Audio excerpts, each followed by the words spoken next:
Halo teman-teman, jumpa lagi di podcast gue bareng teman gue Sidik dan teman gue yang satunya lagi sakit. Semoga cepat sembuh, Mas Opan. Jadi kita cuman berdua, gue dan Sidik, dan kali ini kita ada bintang tamu siapa, bro? Ini luar biasa nih kita nih. Ini salah satu anak bangsa yang sukses di Amerika Serikat nih, di US. Kalau orang buat company di Indonesia, ini buat company di US. Buset. Gua aja mau masuk pasar US aja waktu itu gagal gitu kan. Yeah. Sekarang udah berhasil nih, berarti harus belajar kita. Langsung aja kita sambut Bro Handoyo. Wis. Terima kasih. Tepuk tangan dong teman-teman, tepuk tangan dong, aplaus. Terima kasih. Ya. So, Bro, Ya. kenapa US? Kenapa? Wah, Abin, kenapa US? Wah, saya sih udah tinggal lama ya di sana ya. Tapi kalau ngomongin kenapa US ya, sebelum saya waktu selesai SMA lah bilangnya. SMA di Indonesia? SMA Malaysia. Di Malaysia? Ya, jadi waktu SMP pindah ke Malaysia lah gitu. Ya tau lah 98. Ya, itu devastating lah. Ya banyak inilah, banyak orang-orang yang pindah kan. Ya itu salah satunya saya. Jadi saya dibawa ke Malaysia, habis itu ya udah saya kuliah ya. Dari kecil sih gue udah gimana ya ngomongnya, interested sama komputer ya. Jadi dari kecil udah mulai ngerakit-rakit gitu, ingat kan yang Pentium gitu, yang ada yang Celeron, yang ada turbo buttonnya, nggak ngerti buat apa itu ya, pencet turbo terus jadi bilang high, terus nggak tahu apa itu jadinya. Overclock zaman dulu. Iya itu dari kecil gue juga main-main minta kalau orang anak minta mainan, gue malah minta PC part gitu. Malah minta PC part. Gue mau VGA baru dong, gue mau ini baru dong. Dulu VGA 128 tuh udah bagus. Gila, kencang banget. Gila. Lu bisa main Doom ya? Itu udah seneng banget gue. Ya jadi dari kecil juga udah tahu PC partnya semua dibikin dari Silicon Valley. Oh, nah. Jadi Pentium, dan lu perhatiin. Dan lu udah tahu itu Silicon Valley gitu. Oh, nice. Jadi gue tahu ini sumbernya tuh semua dari sana gitu. Iya, R&D-nya lah bilang. Tapi pabriknya kan semua beda-beda kan, yang Taiwan gitu. Udah kelihatan lah gitu. Iya. Tapi kalau lihat ini dibikinnya di mana ya? Silicon Valley. Ya. Jadi gue dari kecil emang udah gravitate ke sana lah gitu bilangnya. Udah tahu kalau ditanya waktu itu mau ke US, mau kemana gitu kuliah. Tuh cici saya juga lagi di sana kan soalnya.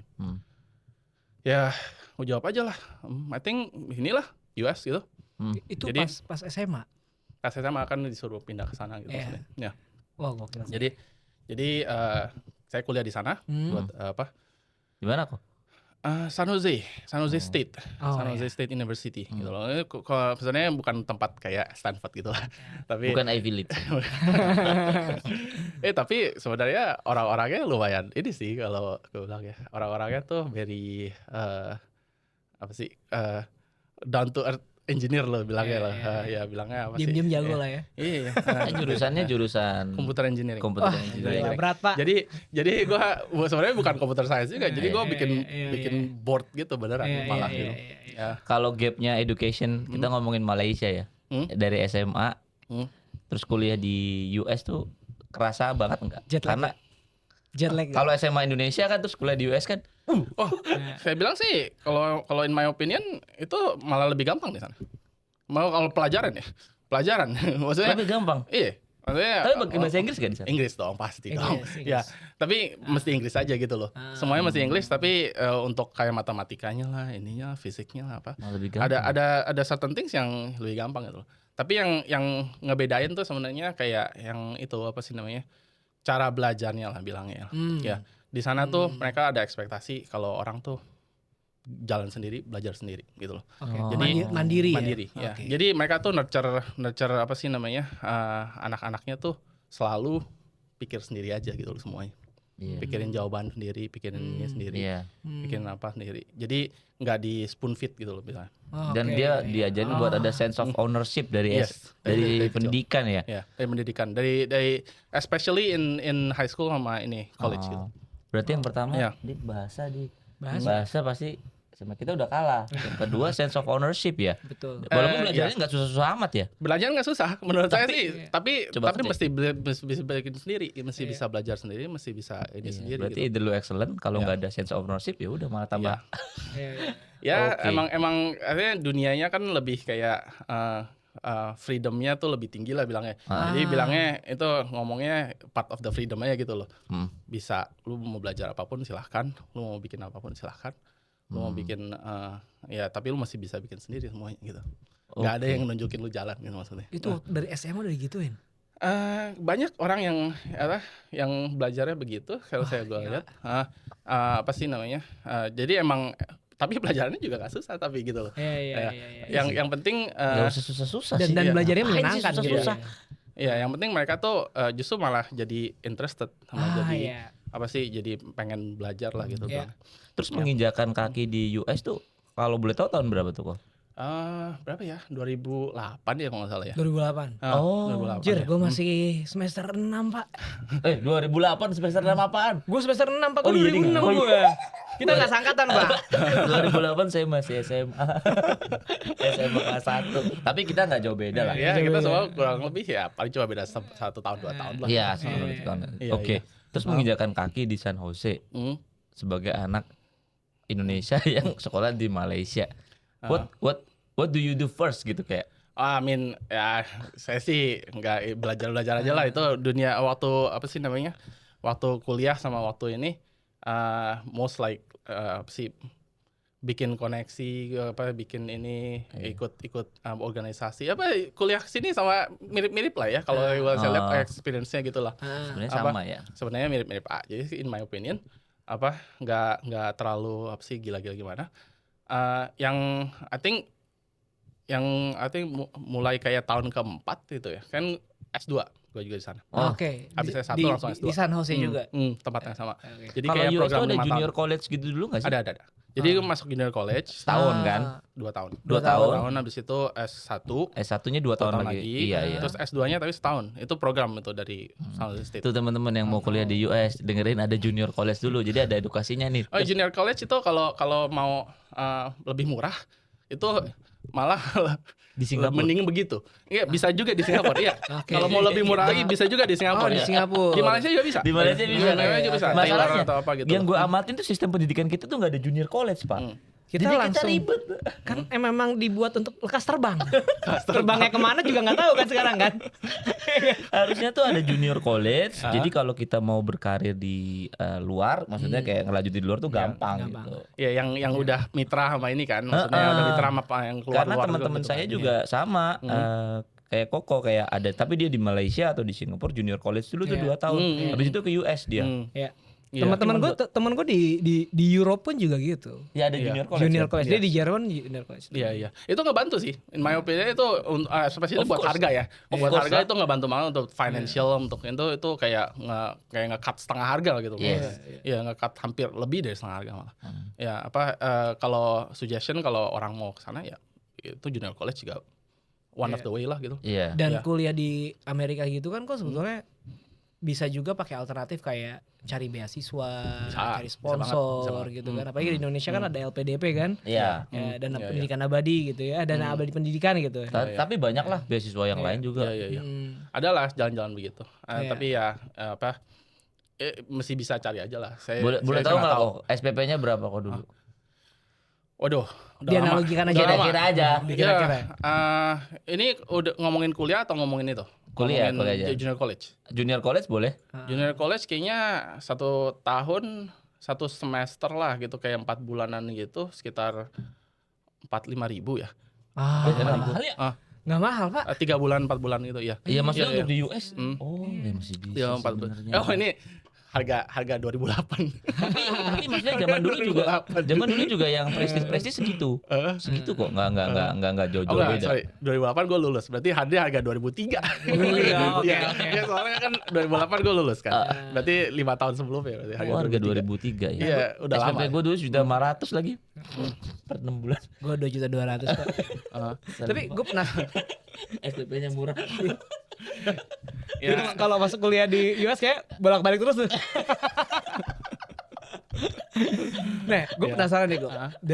Dari junior college lo masuk ke college gitu ya, lo full time kuliah di sana. Sebetulnya gue pengen penasaran sih. Ini mau validasi. Sebenarnya waktu itu gue sempat ada chance untuk mentoring internship anak Stanford sama anak Harvard gitu ya. Iya. Dan gue ngerasa yang membedakan mereka dengan kita adalah lingkungan dan kompetitifnya sih, Yes. environment-nya. Nah, di tempat lu tuh apakah itu juga berlaku di hampir di semua university di US ya? Oke, bentar kok. Gue nyambungin. Sorry gue potong, sorry banget. Menyambut omongan Sidik itu, gue juga baru aja kemarin ketemu ada anak kuliah. Jadi mereka berpartner gitu, mau ada pitching idea ke gue. Satunya universitas di Indonesia, satunya sekolah di Australia. Yang anak Indonesia nggak bisa jelasin masalahnya dengan baik, tapi yang anak Australia bisa. Nah itu kenapa sih kok? Nah itu Sebagai ya. orang lu yang keluar di luar nih, gue pingin tahu banget kenapa Kita penasaran kita tuh berantakan. I think apa yang membedakan sih? gue itu aja sih, apa sih namanya? Gue ada same problem ya. I think it's a couple of times gue kayaknya pengen bawa orang-orang produk-produk Indonesia gitu keluar gitu, terus suruh mereka pitch sendiri. Banyak yang kayaknya agak susah gitu loh, kayak apa sih namanya? Ngejelasinnya, ngebungkus ininya. One of them is because juga mereka juga masih pitch in English kan, maksudnya kan. Itu juga yang second language lah, mereka nggak belajar Inggris dari awal gitu. Second language itu one of the problem ya. Tapi ada problemnya. Kadang-kadang even bahasa Indonesia aja masih susah jelasin gitu.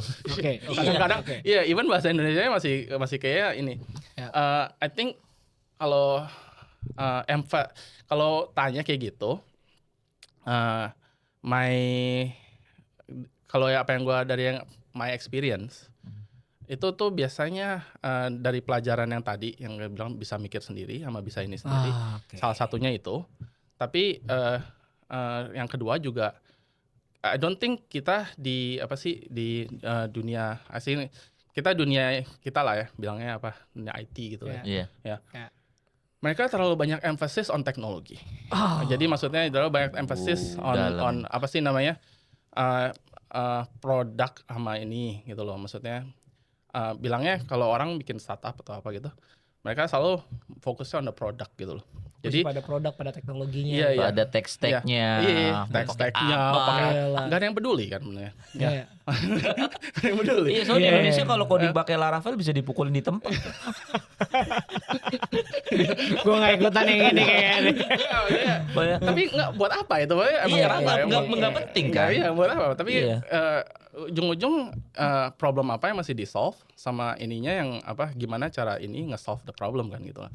Tapi cara menyampaikan yang ini mereka nggak belajar gitu loh. Iya, benar sama kan? Kemarin gue meeting. Benar, sama kan ngomongnya. Sama. Kan? Mereka nggak pelajarin itu. Mereka pelajarinnya the teknologi gitu. Iya, benar. Emphasisnya banyak banget di teknologi, tapi nggak pelajarin apa sih, gimana cara menyampaikan problem, gimana cara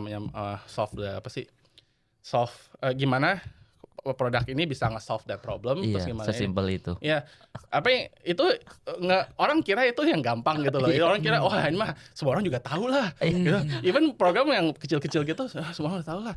Tetap mesti di elaborate, dikasih ini, dibungkus bilangnya di package gitu loh. Iya, harus di package. Makanya emphasis on marketing sama emphasis on kayak sales gitu sebenarnya masih kurang ya, in my opinion ya. Jadi orang maunya beli bikin produk, bikin ini, kayaknya serunya begitu doang gitu loh. Ini bukan apa sih? Kalau mau bikin bisnis itu sebenarnya saya bilang bisnis itu sebenarnya tiga segitiga gitu. Produk, sales, marketing gitu. Tiga-tiganya mesti jalan. Kalau salah satu doang yang jalan, Gak jualan lah. Nggak, kan kayak tempat duduk kayak kursi gitu kan. Kalau apa sih? Kalau satu lebih tinggi dia jadi miring nggak bisa duduk kan. Iya. Kalau mau bikin bisnis tiga-tiganya mesti ini. Jadi balance. Dan itu treatment yang berbeda dari university environment yang ada di US yang mereka di waktu sekolah, even sekolah-sekolah kecil ya, mereka tuh banyak emphasis on ini apa sih kayak bikin proposal, bikin pitching idea. Jadi banyak emphasis kalau ada engineering project itu bikin pitchnya gimana. Jadi suruh apa ke depan, suruh jelasin ini ya di depan gitu. Suruh bukan malah bikin projectnya gitu loh. Makanya bikin projectnya mah itu gampang ya. Dibilang bikin projectnya itu nggak susah. Tapi dia malah emphasisnya kayak kasih lihat ini gimana cara pitch ke higher up, ke manager, gimana cara ini Pokoknya itu komunikasi sama pitching itu mereka ada emphasis di sana. Oke. Itu kan technically sales kan. Iya. Sales sama marketing kan. Ya. Ya itu yang gue rasain pas kerja di US dulu. Hmm. Even though gue kan remote gara-gara COVID kan, gue nggak sempat ke New York. Ya memang orang mereka tuh yang pertama sales bisa pitching dan teoretikal. Jadi Iya. misalkan bawa sesuatu nih, as simple as lu mau buat produk finance, dia ada teorinya semuanya. Teorinya tuh gimana? Iya. Sama ini sih yang gue ada beberapa kali customernya NBS kan juga dari Europe dan US gitu ya. Ada perbedaan signifikan sih. Kalau misalkan gue kaitin lagi sama teman-teman tadi di Harvard sama Stanford, mereka lebih banyak mengelaborasi di sisi why-nya sih. Jadi mereka tuh bener-bener kalau yang gue tangkap adalah mereka bisa bertanya pertanyaan yang benar sebetulnya. Bukan gaining jawaban, tapi kalau lu udah punya fundamental frame bertanya dengan yang benar, pertanyaan lu bagus gitu. Itu juga pasti jawabannya juga bagus gitu.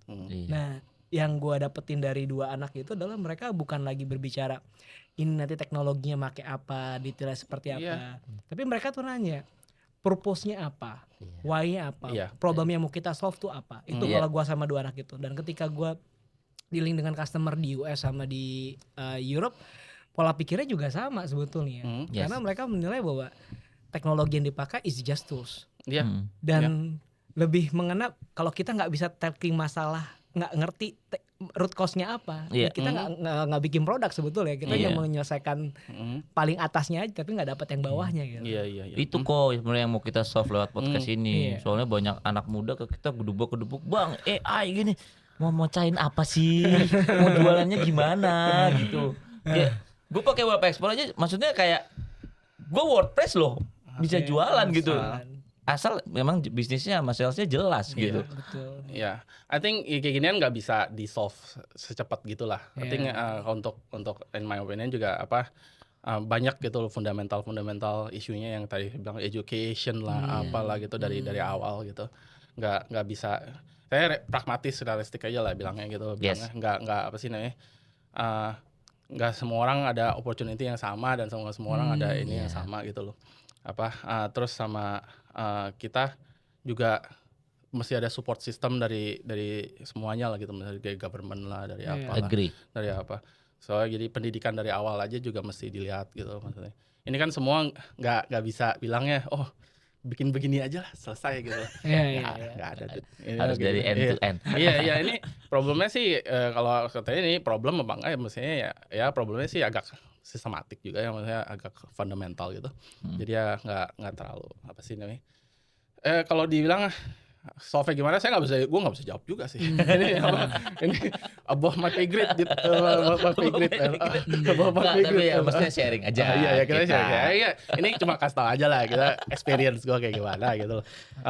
Terus after junior college, lu ke San Jose juga? Iya. Jadi semua di San Jose itu selama 20 tahun gue di sana. Buset. San Jose itu salah satu kota yang kayak apa sih? Aduh, saya anak motor. Nanti malu banget ayah. Tapi kalau lu ke sana juga lu bakal agak under impress sih. Soalnya kalau lihat emang sepi. San Jose itu ada Adobe kan di sana. Ada Adobe kan. Dan gue terakhir waktu pas 2023 gue ke sana gitu, pas gue terakhir ke US, itu acara hangout night party-nya Google itu di San Jose, dan itu pas banget depannya tuh kantornya Adobe gitu. Gue kaget, wah ya. Bagus ya. Bagus banget. San Jose itu state-nya apa sih guys? Itu California. Emang Okay. agak ya suburbs of San Francisco lah. Bilangnya San Francisco lah. Kita selalu bilangnya kita tuh suburb of San Francisco gitu loh. Jadi 1 jam dari San Francisco ke bawah. Ya lumayan lah, naik Caltrain aja paling kan. Ya visa saya masih ada 10 tahun lah ya, masih bisa. Pergi. Iya, Tinggal di rumah saya deh. Nah, enak ini. Di record. Enak. Jadi dari junior college terus S1 ya. Strata 1. Bachelor ya kalau di sana ya? Bachelor degree ya namanya. Bachelor degree. Iya. Waktu abis S1 selesai, waktu transition ke S2 saya magang. Jadi udah mulai asik magang. Nih. Magangnya di mana nih? Startup juga. Oke. Nah itu yang mulai saya nge-introduce saya ke dunia startup itu. Di company ini company yang very close to my heart lagi. Sebentar kok, saya potong dulu. Magangnya gimana nih kok? Karena gini, kalau di Indonesia nih kebanyakan magang tuh kebanyakan jadi formalitas nih buat mahasiswa nih. Ya, jadi banyak banget. Bahkan jadi formalitas, kadang-kadang antara kompetensinya dia itu nggak ketemu dengan ekspektasi yang di dalam. Kadang-kadang magang sama yang penerima magangnya nggak punya desk job buat anak magangnya. Banyak kan kayak gitu. Akhirnya magang itu diakali karena menjadi persyaratan cuman sebagai tanggung jawab yang dipenuhi aja, tapi nggak mendapatkan esensi dan outcome dari magangnya itu. Nah kalau di US tuh gimana sih magangnya? Ini saya nggak bisa bilang ke semua orang company sama ya. By the way, soalnya saya punya banyak temen lah magang di company gede, company kecil gitu. Experience-nya beda-beda semua. Experience-nya totally different semua. Tapi most of the magang yang especially in IT world di sana tuh mostly dibayar sih. Maksudnya it's a paid paid gig lah. Terus ya dibilang hitungannya dibayar lumayan sih. Especially dia di atas jauh dari apa sih namanya UMR gitu sih. Di atas UMR bahkan. Di atas. Karena living cost-nya juga mahal, Pak. Enggak, maksudnya karena memang kalian berasal dari computer engineering ya. Bukan apa sih white collar apa blue collar yang kerja kasar itu. I think itu namanya bukan white collar, yang blue collar yang apa sih yang ke kantoran gitu. Oh iya, bukan dari white collar ya. Jadi dibayar terus gimana kok? Ya, gua ya kerja jasa komputer ini aja sih, apa kayak developer gitu loh back then. Back then masih udah lama, cloud aja masih belum banyak gitu. Coding pakai apa? .NET 3. Oh saat itu emang Microsoft lagi berjaya Pak. Silverlight saat itu kan. .NET 3. Ya Silverlight. Gue pernah bikin Silverlight punya app juga. Silverlight punya app. Itu ya zaman itulah. Gimana kenapa magang itu mengenalkan lu sama dunia startup tuh gimana tuh? Dan apa very close to your heart. Dan apa dampaknya dari magang ini apa cita-cita dikit lah. Ini gue dikenalin sih sebenarnya untuk magang ini. Dia kasih tau aja, wah ini kalau yang tanya apa also sebenarnya kuliah di sana bisa kerja apa enggak? Bisa, tapi ada quote unquote-nya. Cuma certain time mesti ambil certain class gitu. Tapi short story bisa ya. Tapi mesti ada legalitasnya lah gitu banget. Ya itu dikenalin lah, ada orang bilang ini ada orang mau cari orang intern gitu, summer. Summer school. Summer intern gitu. Summer intern ya. Mau coba-coba ya masih kuliah gitu, cari duit dikit lah gitu. Biarin lah, oke iseng-iseng aja gitu boleh. Terus habis itu ya udah di hire gitu. Di hire dia lihat interview hire gitu segala macam lah. Normal aja gitu semuanya. Ya. Terus 1 bulan gitu habis apa sih namanya, ya kayaknya kerja lah biasa lah gitu, coding apa gitu, gue bikin normal aja. Ini requirement-nya apa ya, gue juga pertama kerja di sana kan, gue nggak pernah kerja IT world, professional world lah gitu, gue nggak tahu kerjaan bagus tuh kayak apa sih, gue biarlah gue kerja bikin aja gitu, gue bikin whatever lah gitu. Nah gue bikin aja terus 1 bulan bos gue ngundang gue gitu, bro come here gitu, ke office gue gitu loh, ke office dia gitu. Dia bilang nih mau tantangan ini dong, stock option award, dia bilang. Stock option award, kan gue masih magang-magang gitu. Gue liat ini apaan nih? Gue nggak ngerti. Stock option apaan? Stock option tuh apaan ya? Gue nggak ngerti. Stock option tuh apaan ya? Tapi kalau orang yang ngerti lah. Stock option gitu. Setelah itu baru ngerti lah. Terus ya emang ya reward lu good job katanya gitu loh. Good job ya, sure. Whatever dit, ya gue tanda tangan aja gitu. Lu gak googling dulu. Gue gak tau emang ini bisa jadi apa, gue bilang gue gak tau. Dia bilang ya tanda tangan aja loh, dia bilang ya gue tanda tangan aja. Terus sebulan kemudian habis gue tanda tangan, company itu dijual. Company itu dijual. Terus dapet dong? Iya. Wah, gokil. Internal stock di US. Internal stock terus stoknya cair lagi. Langsung within 3 bulan gitu. Langsung. Cash lah. Langsung kalau di sini mendadak tuh OKB. Jet lag tuh mahasiswa jadi banyak. Yang lain-lain dapat lebih banyak sih. Gue bisa beli mobil. Lumayan. Gue tahu harga mobil di US juga kan. Iya, gue bisa beli mobil. Itu not bad lah gue bilang.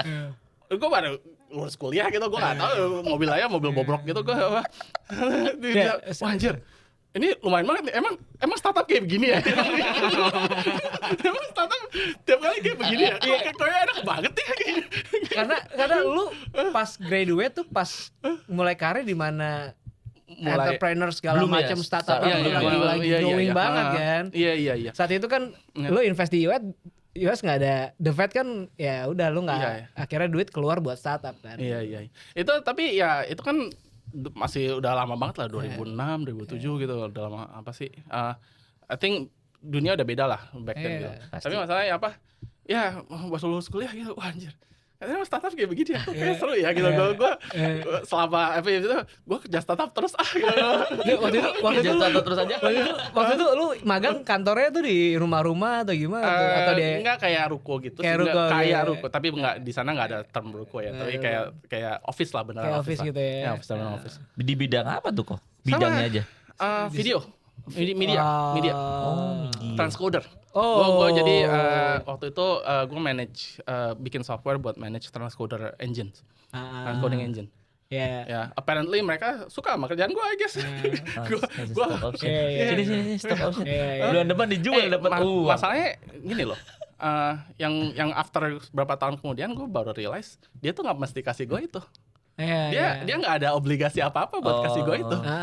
Ya kan? Iya. Dia nggak ada any apa sih namanya? Iya, intern lagi. Iya, intern Intern lagi. lagi. Dia nggak ada apa, dia kasih aja gitu loh. Mungkin kerjaan Koko yang ngebuat company itu bisa dijual kok. Wah, nih. Satu lagi. Wah, gue maybe ya. Maybe. Cuma nih gue hire intern nih. Gue kasih stock option. Daripada gue bayar bulanan ya. Gua nih, Wow, keren, ternyata keren gua- banget kerjaan transcodernya bisa sampai gue jual. Ternyata gue yang ketipu ya.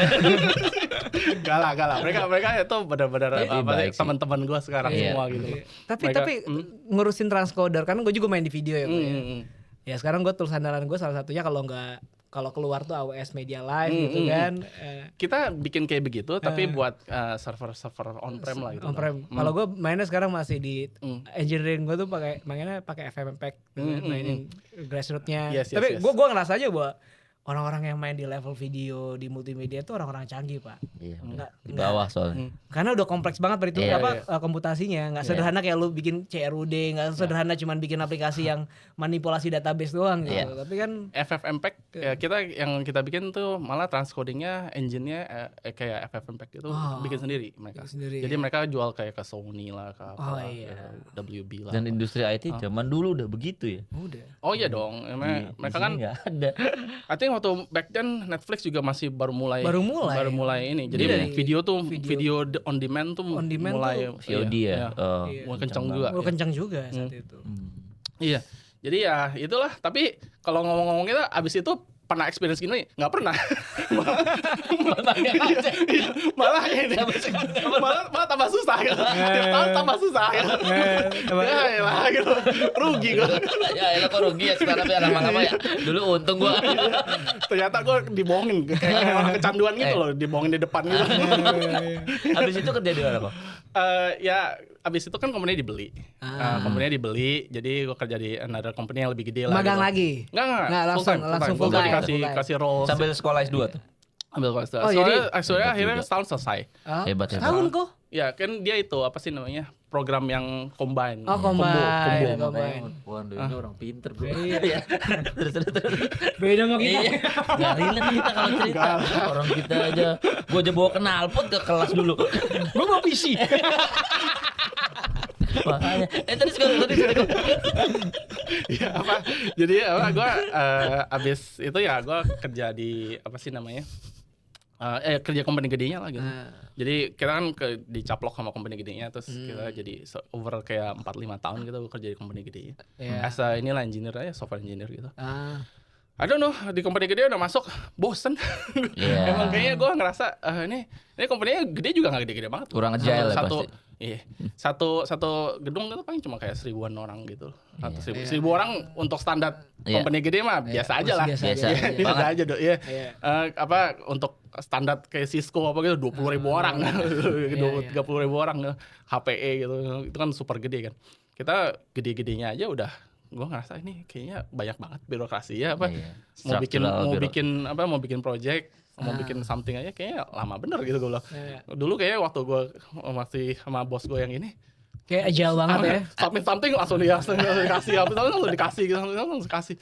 Itu cepet gitu loh. Kalau ada iya atau enggak langsung di decide aja gitu loh. Ini kayak masih meeting buat meeting, terus meeting buat meeting lagi gitu. Oke lah. Gue decide abis kayak 5 tahunan itu, gue decide gue mau cari dari startup lagi lah gitu. Oke. Ya. Terus habis itu gue join di startup. Yang ini startup yang kedua gue. Ya ini gue join startup juga. Fokusnya apa tuh kok yang kedua? Infrastruktur. Nah ini ini yang introduce gue. Ini lo kenapa bisa terekspos infrastruktur? Expose ke dunia apa sih namanya, dunia infrastruktur sama dunia server sama data center lah gitu. Tapi sebelum kesana kok, gue pengen nanya sesuatu yang gue curious sih sebetulnya. Ini gue pertanyaan yang gue selalu coba tanyakan ya sama teman-teman. Dan gue pengen dapetin banyak jawaban sebetulnya. Sebagai orang Asia, kita tahu West Coast itu kan lebih friendly, ya, karena multicultural di sana. Sebagai orang Asia yang apalagi Southeast Asia yang datang ke sana berkarir, mentalitas apa yang lu bawa kok sehingga lu bisa survive, lu bisa thrive di sana, lu bisa bisa kalau bisa dibilang lu beyond the expectation gitu di sana. I don't know. Banyak yang bilang kalau gua tuh overly humble sih. Oke. Nggak tahu itu maksudnya advantage atau enggak gitu. Orang ngomong humble di depan itu kayaknya nggak humble ya. Tapi enggak, gue ngerasain itu dulu kok. Iya, gue biasa juga untuk gue kerjaan biasa aja lah gitu loh. I do my work gitu Tapi kayaknya orang di sana tuh suka emphasize on kayak misalnya bilang, oh lu mesti kayak kalau lu bikin something lu mesti bisa kayak kasih presentasi show ininya lah kerjaan lu sama ini lo. Supaya bisa kayak kasih lihat keluar gitu lo bilangnya. I think one of the things yang mentalitas kita itu yang lumayan bagus itu sebenarnya itu kita tuh kerjanya sebenarnya lumayan kerja keras sih. In my opinion kita a lot of people yang kita tahu tuh kerjanya keras gitu maksudnya. Jadi persisten banget persisten sama ininya tuh tinggi sebenarnya. Sama apa sih? Itu juga saya juga nggak komplain apa-apa gitu, maksudnya kalau emang kerja ya bikin aja. Iya, bikin aja. Ya itu yang kalau ditanya ya I think itu cara kerja saya ya. Nggak tahu ya semua orang kayak begitu atau enggak ya. Itu is it culture atau ini, tapi itu yang apa sih saya lihat dari kayak orang tua saya. Itu values yang diwariskan kok. Itu value orang-orang Indonesia sih. Iya, values. Dari kerja keras. Saya emang mereka kerja keras, mereka nggak komplain, mereka nggak ini, mereka nggak apa sih namanya, nggak perlu validasi gitu loh. Kita nggak perlu validasi, kita cuma bikin apa, kita tahu kalau kita bikinnya something bagus dan kita bikinnya terus gitu. Itu validasi kita tuh dari customer kita, maksudnya dari ini kita. Benar. Mereka senang, kita validasi. Dan ini yang gue relate sama salah satu buku yang lagi gue baca tuh No Excuse buku judulnya. Dan itu tadi yang sampein kok Anda tuh ya. Iya sih. Udah reply semua tuh, udah merefleksi semua sih. Tapi kalau orang di negeri orang ya, pasti ya kita akan do the best kan ya. Karena saingan kita orang-orang di negeri itu. Iya. Apalagi kalau ngomongin Silicon Valley ya. Itu Silicon Valley itu udah melting pot banget gitu loh. Exactly. Jadi mereka tuh bukan cuma the best of the best dari satu daerah. Tapi dari satu dunia mau ke sana semua. Bilangnya bukan cuma satu dunia. Itu ngelihat San Francisco lah, bilangnya bukan San Jose lah. San Francisco itu sebagai Bay Area. Iya, sebagai kayak target gitu loh. Jadi mereka tuh mesti ke sana semua gitu. Ya makanya itu bilang wah gila ini kalau emang ya itu competition-nya begitulah maksudnya. Tapi startup Koko itu sorry aku potong. Tapi startup Koko itu di Silicon Valley. Ya, Silicon Valley. Jadi Silicon Valley itu area. Kapan-kapan kesana Pak, makanya Pak. Silicon Valley bilangnya kayak Jabodetabek. Modern Kayak Jabodetabek. Iya, kayak bilangnya kayak Jabodetabek. Jadi sebenarnya banyak city gitu. Tapi dari pertama magang tuh di Silicon Valley. Selalu. Gue nggak pernah keluar dari Silicon Valley. Gue ada cerita nih kok. Waktu 2015 pertama kali gue ke Amerika kan, gue nginjekin kaki di SFO kan. Saat itu gue ada momen dimana ketika keluar imigrasi gitu ya, dengan segala macam, tau lah imigrasi US gimana kan, gue dicek sana sini lah, sempat ada drama-drama lah pas gue keluar gerbangnya tuh, gue ngeliat di pojok sebelah kanan tuh, di pintunya saat itu ada tulisan Welcome to the Capital City of World Innovation. Nah itu gue bilang wah gila Sensei udah sampai sini gitu kan. Dan pertama kali gue datang 2015 saat itu, gue kayak anak yang berasal dari negara ketiga datang ke sana. Asli bro, kalau ngeliat foto gue tuh gue jadul banget, gue ceking, kurus, hitam gitu kan, berantakan. Datang ke sana cuman gara-gara alhamdulillahnya kan diminta sama Google datang ke sana. Gue ngerasa bahwa gue datang ke SF gitu ya. Pas gue waktu itu tinggal di Powell Street kalau salah, gue Airbnb Powell Street tuh. Dan gue ngerasain bahwa ada perbedaan signifikan sih secara budaya selama gue tinggal di sana. Terus gue datang ke acara kok. Gue datang ke acara Chrome Summit saat itu, Chrome Summit pertama gue. Iya. Dan jujur aja kan gue pakai name tag ada nama kantor gue kan. Dan di sana tuh yang datang tuh acaranya punya Google, tapi yang datang tuh dari Facebook, dari Airbnb, ada dari Adobe gitu loh. Ya tadi bilang sama Koko, melting point datang sana pada belajar bareng, sharing bareng. Mereka memang berkompetisi, tapi dalam inovasi mereka tuh kayak udah komunitinya jalan lah. Dan kan gue nggak mungkin nunjukin NPS gue, kadang-kadang asal kebuka gue tutup lagi, tutup lagi. Bukannya gue malu bro, kebanting masalahnya Pak. Dan gue melihat bahwa di sana tuh ada satu perbedaan yang gue inget banget tuh ada kalau nggak salah teman gue sama bilang di sini tuh Dik, kata dia orang US dibilang no innovation you die, dibilang kayak gitu.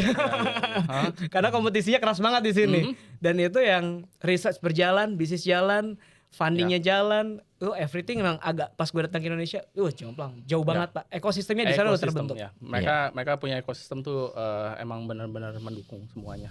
Dari government, VC, investor, startup, sama itu berkesinambungan semuanya. Iya, semuanya nyambung semua. Banyak saya lihat sih banyak orang yang bilang mau kopi Silicon Valley lah, mau kopi Silicon Valley. Ya itu every time gue lihat gitu, kayaknya agak jauh ya. Oh ya. Kayaknya masih belum ada ini deh. Masih belum ada ini. Apa itu nggak gampang nge-copy Silicon Valley maksudnya. Itu tempat yang benar-benar semua orang mau ke sana gitu loh. Karena Silicon Valley kan bukan tempat kan, tapi ini kan mindset, idea kan. Nah, mindset nih. Gue ada cerita gini kok. Gue pernah interview kalau jadi GDE Google Developer Expert itu kan gue harus program Google yang gue harus saring juga nih kandidatnya. Gue ada satu kandidat dari India, umur 20 tahun. Dia masih kuliah. Tapi dia udah kontribusi di Firebase punya open source. Ya. Pas gue tanya nih kok, lu punya mimpi apa? 3 tahun atau ketika lulus nanti? Gua mau masuk Silicon Valley. Anak umur 20 tahun punya target, gua mau masuk Silicon Valley dalam kurun waktu 5 tahun. Gue akan berusaha, gue akan masuk ke sana, gue akan kerja di sana, gue akan punya karir di sana. Dia ngomong kayak gitu Pak. Menurut gue yang selama ini tas sama mahasiswa Indonesia, nggak ketemu gue masalahnya kayak gitu kan. Ini mentalitas yang berbeda nih. One of million lah itu mungkin. Oke, balik tadi kok. Exposure lo masuk ke infrastruktur tuh ceritanya gimana kok? Jadi ya ini kan gue sebenarnya nggak di dunia infrastruktur juga. Jadi tau lah, maksudnya ngomongin server lah, ngomongin apa tau lah. Tapi ya interested aja lah apa. Jadi at that time kan kayak hyperscaler tuh mulai gila-gila gitu. Jadi ya mau pengen belajar juga lah gitu loh. Jadi join ke company startup lain lagi nih, kita bikin hyperconverged infrastructure namanya. Hyperconverged infrastructure itu maksudnya hyperconverged infrastructure, tapi bukan nama nama produknya, nama produk lainnya lah gitu. Itu bukan nama company-nya. Jadi hyperconverged infrastructure ini tuh sebenarnya ngegabungin storage solution, compute sama hypervisor sama networking di dalam satu paket. Terus habis itu mereka bisa bikin apa sih namanya? Bikin tenan-tenan gitu lah bilangnya lah. Jadi virtualisasi sama itu, jadi bisa dipisah-pisahin gitu. Itu sama juga saya bikin management software buat hyperconverged infrastructure, mesin-mesin hyperconverged infrastructure inilah gitu. Jadi waktu itu ya udah kerja beneran lah, udah ada 4-5 tahun experience. Terus habis itu pindah ke sini, duitnya juga udah lebih lumayan gitu, udah sih namanya. Terus itu di startup ini yang saya mulai lebih interested soal apa sih namanya operational, bilangnya bukan cuma engineering doang jadinya gitu loh. Lebih kayak lebih jadi kayak business engineer gitu lah, solution engineer juga. Jadi ketemu klien, ngobrol sama klien. Oke, mulai naik tuh kok, mulai ketemu klien, mulai tahu lah gitu loh, ini ceritanya apa sih namanya. Mulai tahu soal apa sih namanya problem, cari tahu lah gimana cara nge-solve customers punya problem, cara ini. Ya itu skill yang mestinya banyak orang punya sih, in my opinion ya. Yes. Sebelum punya company, banyak orang kayaknya nggak punya company langsung loncat aja without that skill gitu. Without that skill itu kayaknya Belum ada skill itu buat company dia. Iya. banyak kayak begitu dari kelihatannya mereka struggling gitu. Tapi kalau bisa bikin begitu under payrollnya orang lain itu safe ya maksudnya. Under dibayar orang lain gitu, tapi bisa ngelatih diri sendiri buat bikin begitu. Itu yang paling safe. Sebenarnya kalau dilihat-lihat juga hampir semua kerjaan CEO tuh sebenarnya kerjanya gitu. Jadi kan CEO kan the face of the company. Jadi mereka juga the sales of the company kan. Yes, exactly. Dia yang ngomong sama partner, klien, gitu semua. Itu yang mulai saya lihat inilah startup as a umbrella gitu loh, bukan cuma engineer doang. Bukan engineer doang, bukan produk doang, bukan hanya inovasi aja. Itu waktu di startup itu saya lumayan dalam lah gitu di startup. Kenal baik sama founder-foundernya. Mereka lumayan percaya dan saya itu udah one of the insider bilangnya. Jadi even kayak ke investor meetingnya diundang gitu. Jadi dengerin mereka lagi pitch buat series A gitu loh. Dengerin gitu. Expose ke dunia investor sama investment ini. Jadi lebih lebih kebuka aja gitu loh mindsetnya. Jadi lebih ngerti kalau ini tuh bukan cuma bikin produk doang, semuanya tuh mesti ada gitu. Semuanya mesti kalau mau siap-siap. By the way, even dari tahun semenjak pindah lah gitu loh, udah kepikiran mau bikin company sendiri sih. Oh semenjak pindah ke yang ke startup ini udah kepikiran someday gue harus punya tapi, gitu. At that time gue ngerasa kalau gue tuh masih belum siap. Bukan belum siapnya ada certain things yang gue mau belajar, gue mau tahu dulu gitu. Ini. Ini relate. Ada certain things yang gue mau tahu dulu sebelum gue ujung-ujung I think one of the things yang orang-orang kayaknya masa muda tuh emang enak ya, soalnya nggak ada risiko, nggak ada apa gitu ya, one of the trade off lah gitu loh. Start company masa muda tuh enaknya gitu aja, tapi experience tuh sebenarnya juga kepake gitu loh. Experience on the other side, on the flip side, experience di mana lu udah terjun di dunia itu udah setahun berapa tahun lah gue nggak tahu lah. Terus lu tahu problem-problem di dunia itu, baru lu start a company di dunia itu juga lebih kepake. Lebih kepake. Menurutku yang kedua lebih jalan sih. Tapi banyak orang yang pertama. Iya kan, karena pinginnya shortcut nurutin idealisme mereka. Kayaknya gue bisa gini deh, tapi nggak ada pengalaman apapun di bidang itu. Gue yang kedua. Gue yang kedua. Emang gue tahu gitu loh. Gue ngerasa dirinya ngerasa kayaknya ada certain things yang masih gue pelajarin dulu gitu. Terus selama kayak 4, I think di dunia company kedua ini gue 8 tahun, lama banget. 8 tahun di startup. Iya, makanya kaget kan. Sorry, tapi 8 tahun buat startup itu udah waktu yang bagus sih. Beda role sih. Kan pertama masuk as engineer, terus habis itu solution. Convert. Digeser-geser ya? Bukan geser, gue yang minta geser. Oh, lu minta geser? Gue minta ini gue mau bikin begini. Soalnya ini startup jadi gue bisa demand. Fleksibilitasnya biar orang lebih enak gitu ya. One of the good thing with startup, kalau orang yang kerja startup, lu bisa belajar banyak hal. Nego aja deh. Everything is on the table. Kalau bilang kalau di startup tuh semuanya is on the table gitu loh. Dan budaya mereka juga terbuka kan. Ya. Atau ya mas status ini ya apa enggak, kalau kita sih semuanya begitu. Kalau ujungnya posisi apa tuh kok? Direktur Solution Engineer. Berat engineer. Ya. Direktur Solution Engineer tuh itu kepalanya tanda kutip yang membantu sales itu naik, Pak. Iya. Itu bisa convincing. Iya, itu convincing customer, client itu ya. Yang ngasih solusi. Iya. I think makanya saya mau tahu kalau di dunia IT ini apa yang skill yang saya kurang gitu loh. Ya ini dunia skill ini. Jadi saya belajarin dulu. Lebih bagus kalau bisa dibayarin orang kan belajar. Iya, benar udah belajar dapat gaji lagi. Iya. Ya, berarti kan kerja kan gitu. Ya makanya kerja do your best aja gitu. Jangan do your best kerja terus lu tahu aja misi lu tuh apa nanti gitu. Ya. Jadi selama 8 tahun ya ini company ini ya sudah itu udah 2019 saya udah decide ya time to quit, time to my gue udah tinggal I have enough lah. Tapi tetap aja rasanya tuh kayak deg-degan kan, nggak mungkin bilangnya bilang gue pasti ready nih gitu, produk gue udah nggak ada kayak gitu. Lu pasti ada rasa waduh ini bener nggak ya, pasti nggak mungkin lah gitu loh. As a entrepreneur kalau bilangnya dia 100% confident gitu malah dipertanyakan Iya, gitu. questionable pasti. Ini orang malah NPD kayaknya. Ini orang Narcissistic personality Iya. disorder nih orang. narsis banget kan. Gue sih juga ada ini ya, gue bilang waktu itu gue start lihat gitu, gue lihat anjir ini kayaknya sih idenya sih ini ya benar gitu. Artinya abis gue ngomong ke banyak orang gitu. Kayaknya sih ada gitu marketnya. Validated lah ya. Ya ada lah marketnya. Ada lah, marketnya Terus lah. ada certain people yang ini. Ada certain people yang udah bilang oh ya kalau bikin ya boleh lah gitu. Ya terus mulai bikin prototype even dari setahun sebelumnya gitu udah somewhat prototype gitu, kasih lihat orang-orang aja gitu. Apa yang ini gue penasaran nih, lu kan berbicara masalah inovasi kan. Apa yang nge-trigger lu kok saat itu bisa melihat gue ada opportunity di sana tuh kayaknya. Apa sih kayak pasti kan lu pasti gini loh. Pasti ada setiap ya kalau kita berbicara kan aha moment. Setiap inovator itu kan pasti punya setelah dia punya experience, dia punya technical things gitu ya, dia punya technicalities, habis itu dia terekspos dengan komunitas, dengan environment, dia sampai satu titik. Gue yakin ada opportunity di sini nih gitu. Aha moment itu apa kok? Nggak satu momen ya. Iya, nggak satu momen. Gue bilangnya ini ke orang-orang, kalau orang mau cari aha moment itu nggak ada yang namanya aha moment gitu.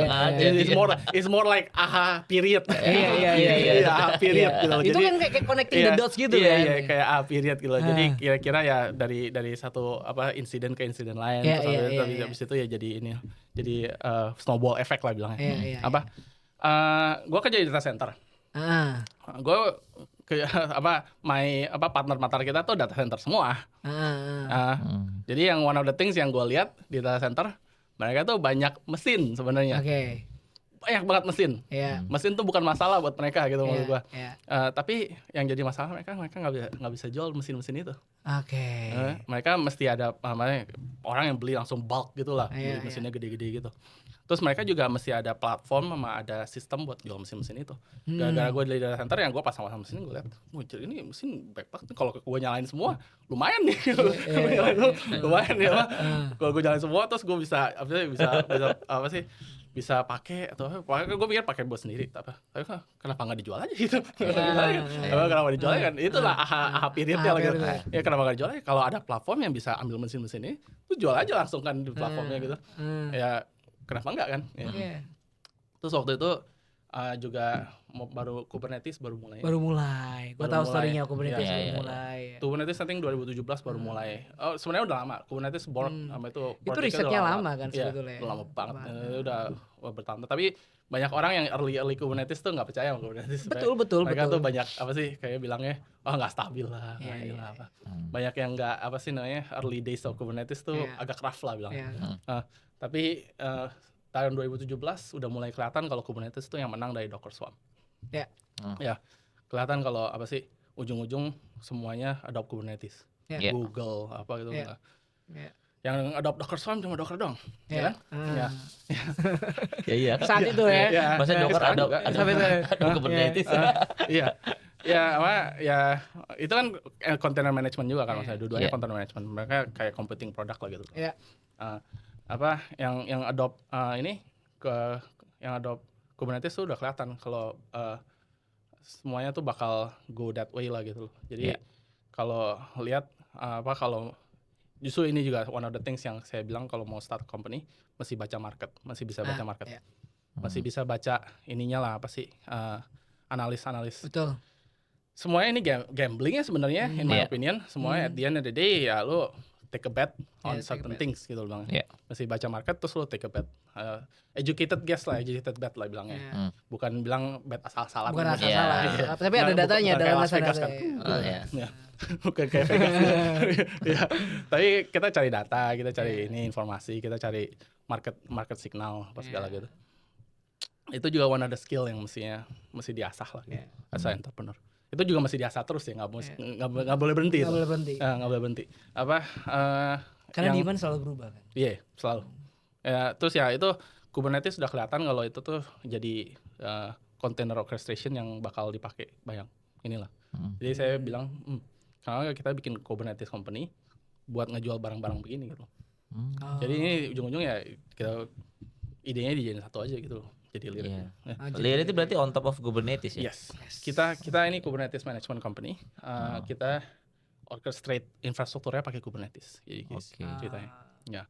Orchestrate deployment apa gitu, DevOps gitu. Iya. Terus zaman-zaman I think 2017 juga kata-kata DevOps juga baru mulai keluar. Iya, betul. Udah apa sih?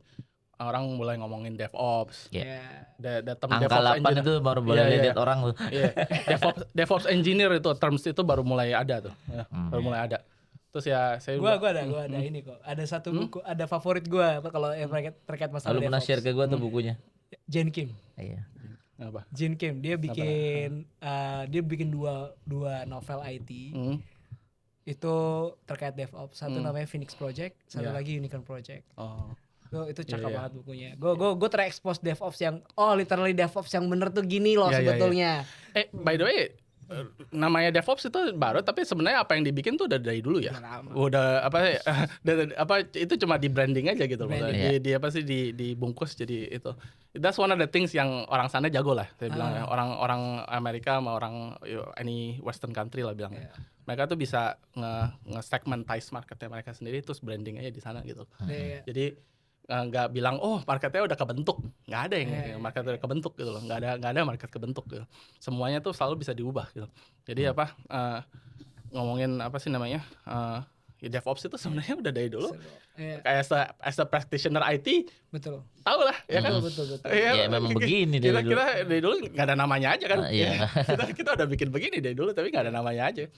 Cuman ngebungkusnya itu yang bagus sih. Akhirnya orang ngerasa bahwa ini tuh segment market sendiri. Dan nggak semua negara bisa, cuman di US itu yang bisa. Technically semuanya bisa, tapi ya yang mereka yang paling gencar gitu. Kalau ngomong bisa apa enggak mah semuanya juga bisa sebenarnya. Tapi siapa yang paling suka bikin begini ya mereka gitu. Ya, mereka yang suka bikin ini. Jadi ya itu dunia DevOps baru mulai, Kubernetes sama ini. Jadi ya udah ngerasa kalau ini tuh udah inilah everything udah in place gitu loh. Jadi ya mulailah kita bikin. Malah COVID. 2020 ya kan baru mulai COVID. Itu 2019 akhir lagi gitu. Itu 2020 awal gue tutup semua. Gue 2019 itu ke US gue terakhir. Gue inget banget tuh sebelum COVID tuh. 2020 gue hampir ke US lagi. Tengah tahun Google I.O. sama Tovan. Gue udah siapin semua, gue pengen ke East Coast lalu ke West Coast gitu kan. Lalu COVID. Google I.O. batal. Iya, itu COVID. Ini merusak rencana banyak orang kan. Bukan kita doang kan. Banyak banget rencananya rusak semua kan. Startup gue juga mati kok. Kan gue dulu startup juga, startup di Indonesia tapi gym kita punya 20 gym. Gym lo parah gitu. 3 catering makan sehat, 1 restoran gitu. Ya udah collab semua. Gym itu paling ditutup. Yang ditutup pertama dan disegel gym. Aduh, itu langsung revenue itu langsung minus gitu. Iya. Ya itu saya semua lah mengalami lah. Ya kita semua pasti ada ininya lah. Jadi untungnya waktu itu kan saya di sana gitu, jadi nggak terlalu ada support government lah bilangnya lah. Jadi ya sana ya maksudnya. Itu saya juga baru quit ini, dapat kayak pesangon lah apalah gitu. Jadi oke lah. Jadi bilangin masih bisa survive. Maksudnya jadi saya bilangnya ke co-founder saya sama teman-teman yang masih belum fundraising gitu back then. Jadi masih nggak ada expense. Masih bootstrapping lah. Bootstrapping nggak ada expense, nggak ada apa-apa. Baru company-nya baru nyala gitu ya. Jadi bilang aja ya lay low aja lah. Kita nggak usah ngapa-ngapain gitu loh. Kita bikin produknya asah ininya. Terus hidup dari mana kok lay low? Oh, istri saya kerja. Oh. Istri saya juga kerja. Itu berarti bisa berhenti ya. Enggak lah, tapi itu support dari istri saya, support dari it's semua. A bless lah. Ya, it's a blessing. Kalau mau bikin begini mesti ada support system dari family juga lah. Dan saat itu 2019 LLC ya, baru LLC gitu. Enggak, kita udah dari start juga udah bikin incorporation. Soalnya emang udah tahu kalau kita tuh pengen ini trik-trik yang apa sih namanya? Kalau mau bikin bisnis di sana. Taduh loh. Pertanyaannya adalah gimana caranya? Dan lu kan mungkin lu udah PR di sana gitu ya. Gimana sih masuk bikin entitas di US itu gimana sih? Kalau ditanya bikinnya sebenarnya nggak susah ya. Makanya bunch of lawyer fee aja sebenarnya. Oke. Terus disuruh bikin kayak ini aja apa sih namanya, kayak direktur siapa gitu. I think perlu ada kayak satu representasi gitu di sana. Tapi itu aja bisa dibeli gitu loh. Maksudnya kayak apa sih, kayak company apa sih namanya, name apa sih namanya, lupa ya. Pokoknya ada. Direkturnya harus orang US gak? Kayaknya enggak deh. Enggak juga. Enggak juga deh. Tapi mesti itu apa sih, mesti ada. Jangan ini, jangan quote ya, ini legal stuff ini maksudnya. Enggak. Nanti kita potong lah kalau maksudnya jangan quote on this lah maksudnya. Ada kemungkinan salah soalnya. Jadi apa, direkturnya sangat enggak mesti US. Terus tapi ya mesti ada satu address di US gitu. Itu ya, wajar lah itu. Ya, address itunya juga ya tergantung state registrationnya di mana. Iya, Makanya wajar. orang yang banyak yang suka di Delaware. Ya, gue tahu Delaware. Itu yang katanya paling aman, tapi kan recently Elon Musk nggak suka kan Delaware, gue nggak tahu kenapa. Tapi lu akhirnya Delaware juga. Delaware. Oke. Kita ada, jadi state registrationnya di Delaware. Tapi office registrationnya bisa di California. Gitu. Nah, pertanyaan gue kok, kalau di Indonesia kayak gue nih, gue kan bikin entitas nih, bikin bisnis gue kan, itu kan gue harus taruh modal ya. Nah di US apakah sama? Setahu saya enggak sih. Enggak ya? Maksudnya taruh saham, kalau mau bikin bank account sama taruh saham duit aja. Setahu saya enggak kosong ya enggak apa-apa. Wah bisa kok. Tapi mesti bayar fee-nya ini loh. Iya. Iya, lawyer fee-nya. Ya kan kalau di sini kita bayar fee notaris sama ditodong suruh bayar star modal Bapak. Kan beda. Kalau mau jadi entrepreneur di sini kan langsung punya duit berapa? Star modal dulu gitu kan. Tapi kayaknya ada yang bisa nggak store modal kok. Kerjasama ya. Ya udah kayak Nah, ya kalau untuk masalahnya, I think kalau ditanya ini company-nya buat apa? Kalau untuk buat bisnis aja, yang LLC aja lebih gampang gitu loh. Iya. LLC aja bisa pakai online, nggak usah pakai lawyer. Iya. Oke, bedanya LLC sama incorporated apa? Jumlah partner sama ininya, share stock ininya kalau nggak salah LLC nggak bisa diganti-ganti on demand gitu kalau nggak salah. Jadi apa, structure ownership company-nya tuh nggak bisa fleksibel kalau LLC. Jadi mesti kayak 1 orang, 2 orang gitu loh. Jadi satu company ini cuma dipakai buat 1 orang, atau orang ini punya pengusaha gitu. Kayak CV berarti. Kalau CV kayak Masih bisa diganti. doing business as kalau nggak salah di DBA kan kalau nggak salah di sana ya. Nggak tahu deh. Tapi ya apa, kalau ngomongin incorporation, mereka ada stockholder. Jadi bisa stockholdernya itu bisa banyak. Iya, PT di sini. Iya, PT lah kalau ya. PT di sini ya, benar. Jadi kalau yang preferably ya kalau pengen fundraise mesti yang Incorporated. Karena Nggak banyak orang masuk nanti. Nggak boleh malah LLC. Biasanya investor nggak suka LLC. Oke. Soalnya kalau mereka masuk, mereka lihat LLC malah disuruh ganti. Oke. And then after you lay low tuh, for 2 years ya I think. For 2 years. About 2 years. Ya. Who is your first customer? Kita sebenarnya udah dapat customer-nya di akhir 2 tahun 2022 itulah. Nanti ada satu bukan kenalan sih, kita kenalan over the internet aja lah gitu loh. Kita ada satu company yang udah sama kita dari awal gitu sekarang. P3ID namanya, P3ID Tech. Itu first customer kita itu dari US juga. Dia ujung-ujung ya kerjasama, kita udah kerjasama sampai sekarang. Oh dia kita data udah center tapi berarti? Enggak bukan. Ini bukan data center. Kita waktu tahun 2021 sampai 2022 itu belum ada angle ini loh, data center ini loh. Saya tahu angle ini, tapi kita belum sampai sana. Berarti masih ngembangin Kubernetes as a service-nya aja. Malah kita kembanginnya kayak function as a service. Jadi compute service doang gitu loh. Jadi orang bisa deploy aplikasi. Kayak AWS Lambda berarti. Kayak Lambda. Kayak serverless. Serverless lah ya. Benar. Itu yang kita mulai dari sana malah gitu loh. Google ada tuh Google Function. Google Cloud Run. Cloud Run ya? Oh iya. Teknologi yang kita pakai sama Cloud Run sama berarti. Sama. Ngeri juga. Sama Cloud Run sama. Namanya Knative ini. Apa sih namanya? Ya pokoknya yang buat bikin function as a service inilah. Iya. Yang mulai sih kita kerjanya itu ya. Kita bikinnya function as a service ini. Tapi habis mulai opening backup itu, saya mulai pitch ini, idea ini yang ke investor. Itu kapan tuh? 2022. Kan udah mulai buka. Udah mulai buka. After you get the first customer, then you pitch to the first investor.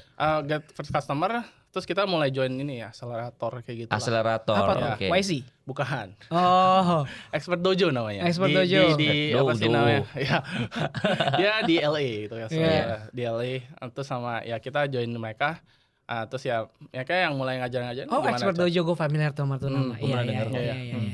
Jadi mereka yang bantuin kita bikin pitch deck lah, bikin apalah, cari investor apa gitu. Sebenarnya Startup tuh minta apa sih dari startupnya itu? Beda-beda ya. Beda-beda. Beda-beda. Share, mostly. Gue Stock. Nggak sama. Jadi maksudnya semuanya tergantung akseleratornya. Tapi in general mereka biasanya kasih some funding, ya kayak mau 50.000 lah. Seed ya, seed funding ya. Ya 50.000 atau berapa gitu. Oke. For berapa persen company-nya lah gitu. Terus tapi biasanya itu kalau bilang valuation as a valuation itu biasanya agak rendah sih. Even YC aja itu agak rendah. Iya. Gue pernah As a ikutan kok. valuation, ya. Gue pernah punya chance ikutan YC. Gue pernah ikutan chance ikutan di Mozilla. Dan gue ngerasain pitchingnya mereka tuh emang Gokil. oke. Ya ini Dan yang saking gue gagal. Apa-apa lah. ini yang emphasize ke mereka malah. Lu kalau ikut program-program begini, mereka nggak ngeliatin teknologi sama sekali. Enggak. Nggak sama. Lu pikir malah YC kayak keren teknologi, kayaknya emphasis teknologi gitu. Nggak ada satupun mereka yang ngomongin PHP, Laravel apa gitu. Nggak ada satupun ngomongin itu. Ada satu pertanyaan yang gue paling gue inget kok. Hah? Dia nanya tuh, oke, jadi waktu itu gue bantuin teman gue gitu, gue jadi kayak as a interim CTO kan. Terus dia cuma nanya tuh pertanyaan terakhir, what is the secret of the secret sauce? Tanya gitu kan, secret sauce-nya apa nih, bilang gitu kan. Tadi kan dijelasin masalahnya segala macam, secret sauce-nya apa? Wah, pas di situ tuh baru.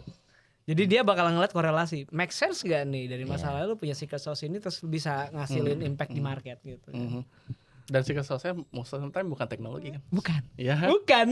Biasanya either Bukan. orangnya, connection-nya, atau Connection-nya. ininya, atau apa sih? Atau kayak market insight. market insight sama gue nggak nyebutin bilang apa waktu itu saat itu kan kita memang di algoritma gitu kan. Gue nggak nyebutin teknologi apa yang gue pakai, tapi gue pakai approach algoritma apa yang gue bakalan pakai gitu. Dan gue bagaimana bisa ngorkestrasiin itu. Jadi gue nggak jelasin gue pakai PHP lah, gue pakai Python, enggak. Gue jelasin gue pakai ini, gue based on our research gitu kan. Iya. Gue bilangnya based on our research kita bakalan pakai ini gitu. Terus Tapi gue nyebutnya ngomongnya efisiensi. Iya. Ngomongnya langsung ke kayak gituan, maksudnya ngapain ngomongin apa sih? Iya. Enggak, kita nggak ngebahas toolsnya, bahas approach lu apa sih? Terus itu kan approachnya kan. Iya. Ya, I've been in startup game also. Dulu investor gua. Jadi ya karena gue join company gym itu sebenarnya mereka udah lama running, udah 5 tahun, tapi fokus dulu di IMS gitu. Jadi secret sauce mereka emang udah di community itu udah lama. Udah main di situ udah lama. Bukan pemain baru-baru kemarin tiba-tiba gue mau bikin gym yang digitalize, enggak gitu. Emang benar. Kalau ngomong nanti kalau anybody yang minta saya suggest gitu ngomong sama investor gimana sih? Ya itu maksudnya mereka yang dicari itu market insight, bukan itu. Iya. Mereka yang tanya tuh, kamu tahu ada anything yang buat kamu spesial buat nge-solve problem ini atau enggak gitu loh. Yes. Either kamu tahu some tricks, sama apa sih namanya? Itu bahasa kerennya unfair advantage lu apa sebetulnya? Jadi udah ada community itu juga bagus tuh. One of the kalau lihat banyak orang yang ke apa sih udah ke invest, lihat aja itu apa komunitasnya udah kayak berapa juta udah berapa ini. Ya itu yang diinvest tuh itu bukan produknya gitu. Yang diinvest Kita dulu setara sama tapi pas Covid ya namanya bisnis retail kan lebih dimajukan pasti kan. Akhirnya mereka lebih survive sekarang dan kita bukannya nggak survive, masih ada sekarang company ini, tapi kita fokus ke running sekarang. Jadi pivot. Cuman mainnya sekarang bukan investor game lagi. Gue dan partner mainnya cash flow basis. Jadi ngurusin running gitu. Saya bilang sih justru ada bagusnya juga ya. Misalnya ngomongnya orang bilang kenapa mesti cari investor buat start a business, sebenarnya nggak mesti sih. Kalau udah jalan kan harusnya nggak usah kan. Gua nggak pakai investor. Sekarang Kita pakai bootstrap. Saya tadi ada banyak relate sebetulnya kok dari tadi Koko cerita kan. Kayak tadi Koko cerita belajar dulu mendingan baru bikin bisnis gitu. Saya juga sama partner saya Mas Taufan itu yang lagi sakit sempat semupan. Itu kita bener-bener bangun dari kita kerja dulu kok. Kalau tadi kan kerja 8 tahun sama magang berapa tahun tuh kok tadi? Magang 2 tahun, kerja yang company pertama 4 tahun, habis itu 8 tahun. 8 tahun kita kerja karena emang bagi-bagi tugas gitu kan. Taufan kerja di enterprise, gua kerja di startup, ada satu mantan founder gua dia kerja di konsultan gitu kan. Kita kerja 2 tahun, habis itu kita udah merasa cukup nih. Padahal kan belum kan. Akhirnya yaudah kita bangun startup. Tapi satu hal yang gue alignin di situ adalah kalau pernah baca bukunya Robert T. Kiyosaki yang Rich Dad Poor Dad tuh, Iya. ada satu kalimat yang ngebentuk gue sampai saat itu sebenarnya. Ketika gue bangun bisnis, ketika lu bekerja, bekerjalah untuk belajar. Oh iya, bekerja untuk belajar. Nah, ketika lu belajar dalam bekerja itu, belajar lu itu buat something yang bigger, sesuatu yang lebih besar. Nah, itu yang gue tadi relate. Makanya ketika kita bangun NBS gitu waktu itu ya, dari ground up, ya struggling banget gitu karena belajarnya belum cukup ternyata. Sebenarnya bilangin ya nggak bakal pernah cukup sih. Betul. Bilangnya rasanya selalu ada yang inilah kurang lah gitu loh. Never settle. Ada yang nggak kalau orang bilang kayaknya habis raise funding itu udah selesai. Wah itu baru mulai. Itu tekanan itu udah mulai itu pressure-nya beda. Saya pernah ngerasain. Iya, itu baru mulai ya karena uang kita nggak langsung turun, tapi kalau bahasa Jawanya turunnya itu dipirit dikit-dikit. Oh udah sampai valuasinya, kasih lagi. Jadi gitu kayak napasnya kayak ngap terus. And who is your first investor? Bukan who is ya. Gimana cara dapat first investor? Ya ini I think how you convince them. Ya, gimana convince-nya? Gimana yakininnya? Gimana ya? I think investor kita yang gede yang pertama-tama yang gede itu dari go through ini juga accelerator ini. Jadi kalau saya tanya ya sebenarnya kepake nggak sih accelerator ini? Kalau nggak ada koneksi, it's okay, it's good. Maksudnya join aja, nggak usah peduli lah itu. Apa sih mereka ambil berapa persen asal mereka bisa ada value-nya gitu loh. Ada in return lah ya. Value-nya ini ya itu that connection biasanya, investor connection nama ininya. Ya apa? Kita dapatnya dari mereka. Kita ini dari mana sorry tadi? Expert Dojo. Jadi terus kita nge-pitch kayak ada pitch demo day gitu berapa depan investor gitu ya. Ya semingguan gitu. Terus habis itu ya habis nge-pitch demo day itu ya beberapa investor ada yang balik. Habis itu ya itu. Investornya ini VC apa angel? Banyak angel. Malaikat tuh, banyak angel. orang kaya. Iya. Apalagi LA kan. Ya gimana ya? I think ada. Jadi ini juga one of the things yang mungkin pelajaran. Ini kalau gue ngajarin ini bisa 3 jam. Tapi nggak apa-apa kok. Podcastnya 3 jam. Nggak aman. 3 jam. Ya VC sama angel biasanya mindsetnya beda juga gitu loh. Terus sama kalau mau fundraising juga mesti tahu lah ini ngomong sama VC sama angel gitu. Jadi cara ngomongnya juga mesti dibedain dikit gitu mereka. Soalnya mereka punya ujung-ujung orang invest tuh based on their returnnya berapa? Kalau angel lebih ke returnnya berapa? Iya, tapi enggak dia itu kan ngomongin inilah startup yang seed yang enggak ada pre-revenue gitu. Ngapain ngomongin return lah, apa sih ya, kita bisa kasih expected stuff gitu tapi belum tahu itu juga benar kan maksudnya. Banyak orang yang suka kasih kayak projection lah apalah gitu, belum tahu juga, belum jalan company-nya proyeksi apa sih gitu.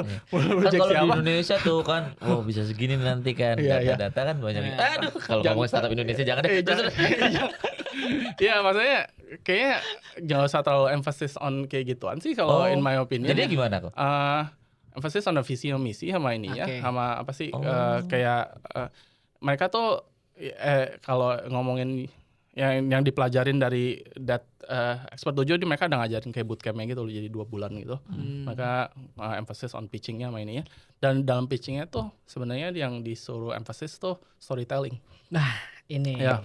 Oh berarti bukan nanti Bapak kalau kasih duit ke saya dapat balik segini nanti. No. Nah, storytelling sama ini apa sih namanya bilang kalau apa sih kenapa lu mau bikin ini? I think the why is important ya. Terus sama how sama ininya sama what-nya sama why now. I think ada 5 question lah gitu loh. Sama why now sama why us. Kenapa gitu sekarang dan kenapa kamu ya. Why us gitu. Terus itu semuanya mesti dibungkus as a storytelling gitu. Ya apa? Itu kita kedengarannya gampang ya. Kedengarannya gampang gitu. Coba udah bikin deh gitu. Ini kasih produk gitu kasih ini. Wah, disuruh utak-atik storytelling gitu. 2-3 bulan gitu. 3 bulan kita bikin begitu gitu. Terus saya itu mesti di-pitch ke investor berkali-kali, bilangnya sekali kok kayaknya enggak nyambung gitu. Terus mesti ulang lagi, iterate gitu. Ini sama aja kayak produk sebenarnya gitu. Mesti di-iterate terus gitu storytellingnya. Di sharpening ya. Mesti di-iterate terus ya. Jadi kita storytelling itu emphasis. Jadi waktu kita pitch pertama ya gitulah. Kita dapat VC, dapat itu kita raise 1,5 juta. 1,1 juta.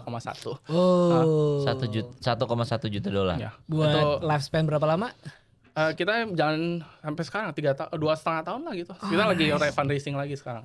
Wih, In the middle of fundraising. keren. Ya. Tapi Gokil. Tapi emang profilnya Lirit dan industrinya ini emang lagi bener-bener sangat-sangat seksi banget karena apa? Ya, Tadi AI. ya. AI. Dengan AI ini ya butuh. Data center sama ini Data center. emang bener. Dan Sekarang- tadi, gue ada yang relate tadi terkait masalah tadi ya cara storytelling ya.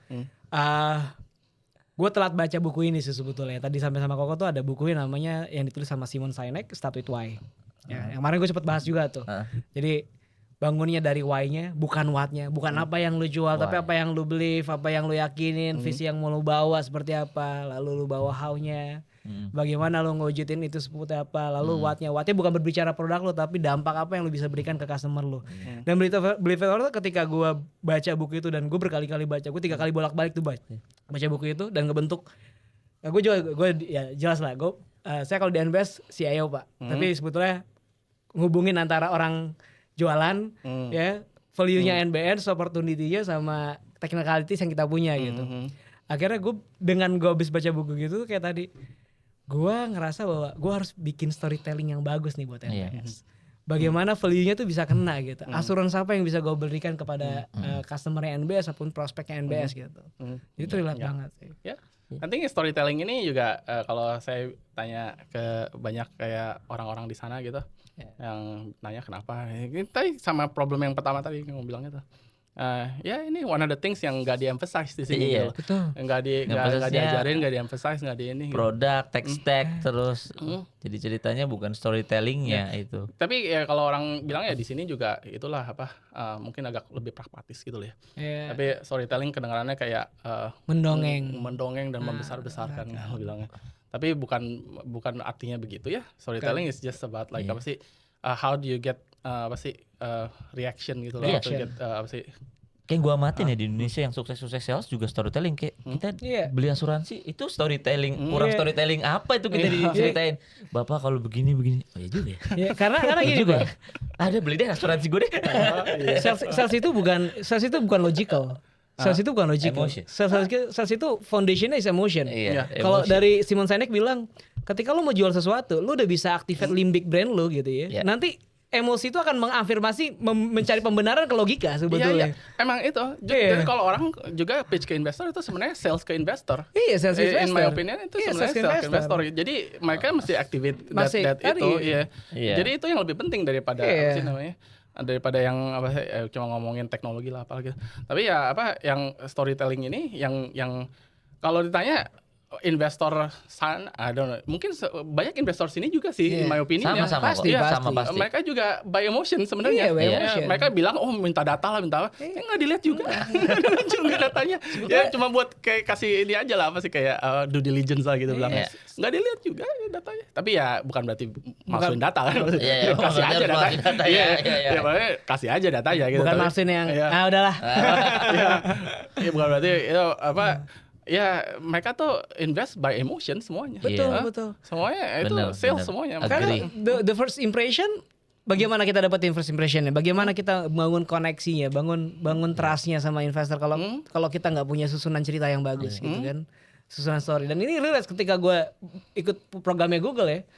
Itu sebetulnya ketika gue diamanakan untuk bantuin developer di Indonesia, komunitasnya tuh bukan pada ngajarin teknologinya tapi sebenarnya. Ngajarin teknologi is one thing sebetulnya kan, ngajarin teknologi Google RCC, tapi ngebangun story-nya itu sehingga bisa benar-benar orang tuh tertarik, orang tuh orang tuh bisa ngeliat bahwa kalau gue pakai ini gue bisa ciptain dampak ini, impact. Ingat banget Sidik sama jualan gue pas di startup dulu. Gue mau buat personal coaching itu secara dokter gue dulu kalau pitching ke investor. Jadi personal coaching ini kan sekarang cuman trainer dipanggil ke rumah, padahal di luar negeri mereka itu secara dokter. Tahu yang viral yang suka raup pakai Saratoga, Aston Hall itu personal coaching loh, personal trainer loh. Jadi di level itu mereka itu. Nah di sini enggak. Terus yang kedua, inget banget gue buat video. Jadi ada ibu-ibu orang kantoran, maaf ya gendut. Nah join gym gue jadi kurus. Nah gue berarti bukan cuman ngubah orangnya tapi value orang tersebut berubah. Iya. Nah, itu di titik gue dapat investor. Iya, di titik itu gue dapat itu karena story gue yang itu. Iya, itu dapat story-nya Iya, dari sana. personal betul. coaching tuh harusnya setara dokter. Iya, Iya, iya. jadi mereka mau invest by emosi. Iya. Mereka nggak invest on apa biasanya gitu, teknologi atau Iya, apa. karena Mereka kita- invest story. Iya. Dan gua kan Gak peduli mau pakai apa dibuatnya.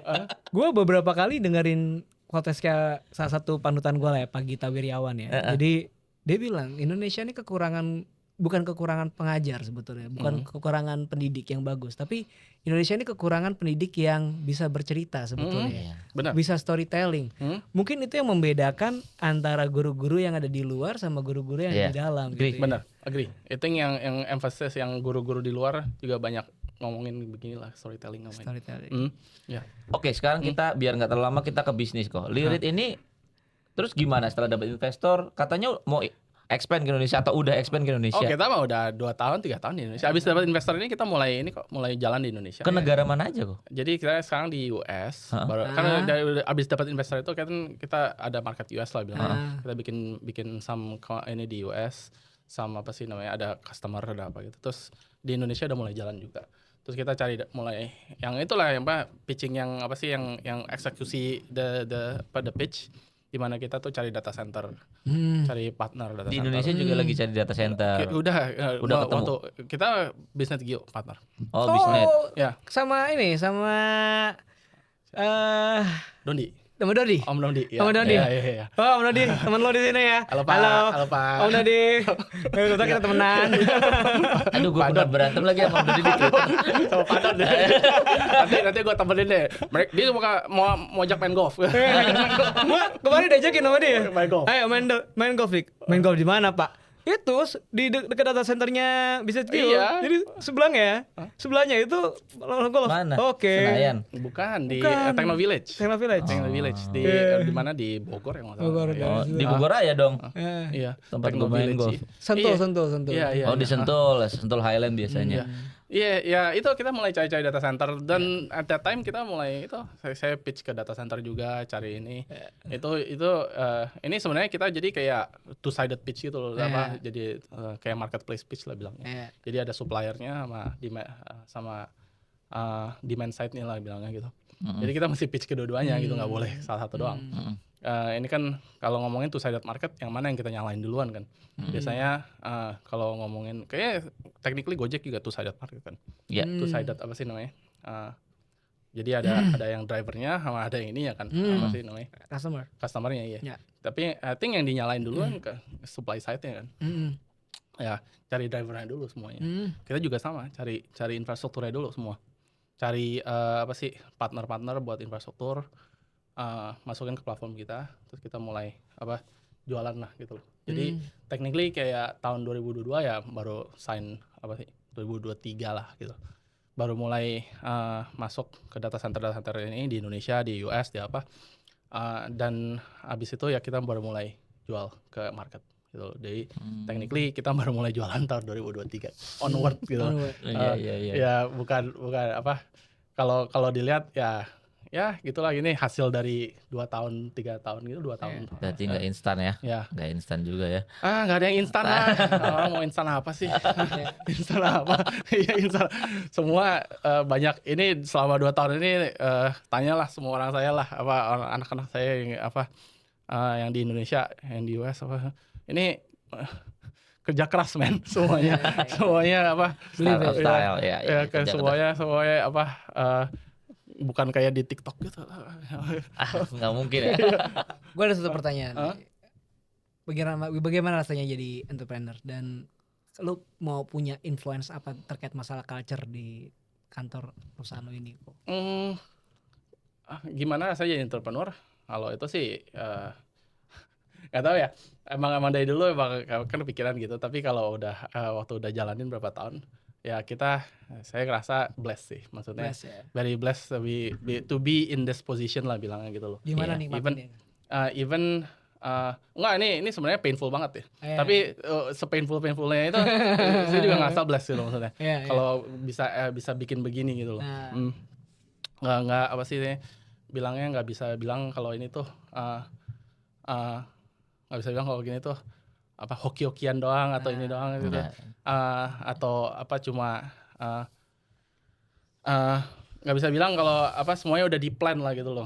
Banyak plan yang gagal, banyak ini yang aneh, apa sih banyak things yang kita wish udah jadi lebih besar.